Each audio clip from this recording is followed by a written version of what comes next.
Some people perceive that the current real estate market situation is a bubble that will burst with the consequences similar to what we experienced back in 2007, 8, 9.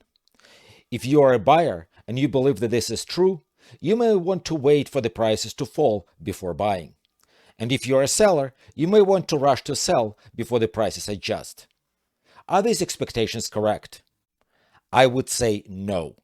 Current housing market conditions are nowhere close to the Great Recession times, and falling home prices are nowhere in sight.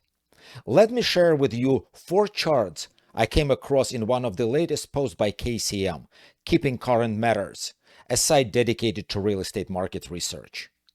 These are national numbers, but Bay Area trends will be consistent with the national market direction. First, home affordability.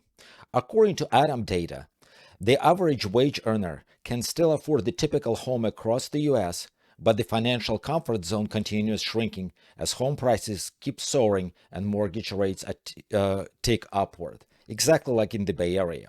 So if you look at this chart, it shows monthly principal and interest payment as a percentage of income required to purchase an average price home with 20% down. And you see the difference between 2007 and today. Second, today's homeowners are in much better financial position due to the tightened lending standards. If you look at the volume of loans issued to subprime borrowers, credit score of 620 or below, you will see that in the last few years, the volume was about a quarter of what it was before the crash. And if you factor in the increase in home prices, this volume will feel even less significant.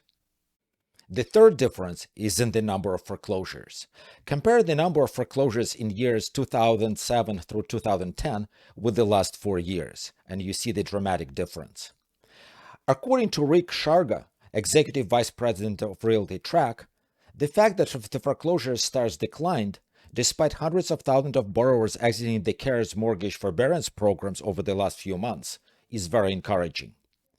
It suggests that the forbearance equal foreclosure narrative was incorrect. And finally, the supply is not keeping up with the demand. We typically express supply as months of inventory, and the balanced market is somewhere around 6 months of inventory. So during the recession, we had an oversupply and the prices were depressed. In the last 4 years, we see a deficit of housing and the prices were continuing to grow. Here in the Bay Area, it is not uncommon to see less than 1 month of supply. Most economists agree that the real estate market will continue moving in the same direction for at least 4 more years. If you're a buyer, it makes sense to hurry to buy so you can take advantage of continuous home value appreciation. But if you're a seller, there is no reason to rush to sell if the time is not right for your next move.